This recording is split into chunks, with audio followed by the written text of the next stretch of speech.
اور وہ لمحہ تھا جب مجھے لگا جیسے کسی نے میرے پیروں تلے سے زمین کھینچ لی تھی۔ مگر میں نے خود کو سنبھالا اور اس سے پوچھنے لگی کہ پھر اس نے مجھ سے شادی کر کے میری زندگی برباد کیوں کی تھی؟ مگر اس کا وہی جواب تھا کہ میرے اماں ابا چاہتے تھے کہ میں ان کے لیے ایک بہو لاتا۔ میں ان کو بھی خوش رکھنا چاہتا تھا، اس لیے میں نے ان کی پسند سے صرف یہ سوچ کے شادی کر لی کہ میری بیوی کو پاکستان میں ہی تو رہنا تھا۔ میں نے سوچا سال میں ایک آدھ بار چلا جاؤں گا تو سب خوش رہیں گے، لیکن جب تم نے بار بار اصرار کرنا شروع کیا تو میرے ماں باپ مجھے ہی باتیں سنانے لگے۔ تب مجھے مجبوری میں تمہیں بلانا پڑ گیا۔ مجھے تو یقین ہی نہیں آ رہا تھا کہ میرے خواب اس طرح سے وہ انسان اپنے پیروں تلے رون دے گا، جس کے لیے میں نے اپنے اماں ابا کی سب نصیحتوں کو کوئی اہمیت ہی نہیں دی تھی۔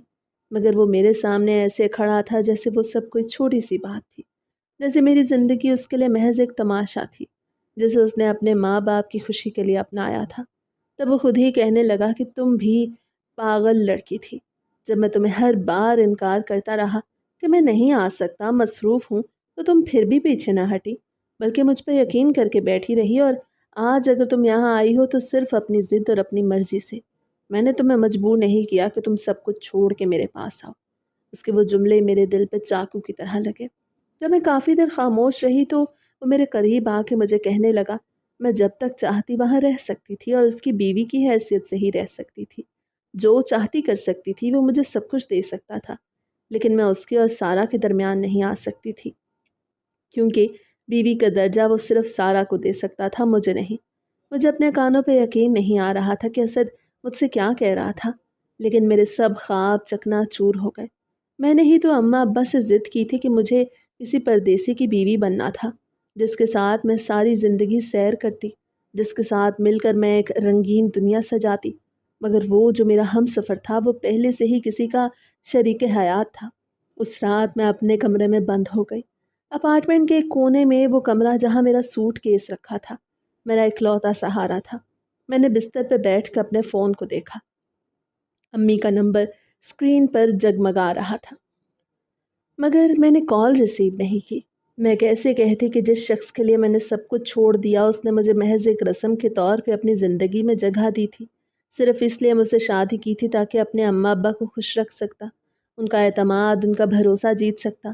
نیند کا نام و نشان نہیں تھا۔ ہر پل یہی سوچ آتی رہی کہ میں وہاں اپنے گھر سے، اپنے اماں ابا سے دور کس لیے گئی تھی؟ کیا وہی میرا مقدر تھا؟ اسد نے مجھے صاف کہہ دیا تھا کہ مہرین دیکھو، بہتر ہے کہ تم حقیقت کو قبول کر لو۔ میں تمہیں مالی طور پہ سپورٹ کروں گا، تم یہاں رہ سکتی ہو، لیکن میرے معاملات میں دخل مت دینا۔ اس کا صاف مطلب تھا کہ ہماری شادی صرف ایک کاغذی رشتہ تھی۔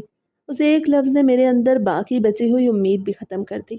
میں جانتی تھی کہ اب مجھے خود فیصلہ کرنا تھا، یا تو میں اس مصنوعی رشتے میں رہ کے اپنی پہچان مٹا دیتی، یا ہمت کر کے اپنی زندگی واپس اپنے ہاتھ میں لے لیتی۔ رہ رہ کے مجھے اماں ابا کی سب باتیں یاد آ رہی تھیں کہ پردیس کی زندگی آسان نہیں ہوتی، مگر اس وقت میرے سامنے جتنی مشکل زندگی کھڑی تھی، میں نے تو اس زندگی کا تصور بھی نہیں کیا تھا۔ میں نے تو ہمیشہ ایک چلانے والے ہم سفر کی آرزو کی تھی، مگر مجھے تو اپنے شوہر کا ایک محبت بھرا لمس بھی میسر نہ ہوا۔ مگر فیصلہ تب بھی میرے ہاتھ میں ہی تھا۔ میں چاہتی تو تب بھی ساری دنیا کی سیر کر سکتی تھی، جیسے چاہتی اپنی زندگی گزار سکتی تھی، مگر فرق صرف اتنا تھا کہ ایک ہم سفر کے بغیر، جو میں نے کبھی سوچا بھی نہیں تھا۔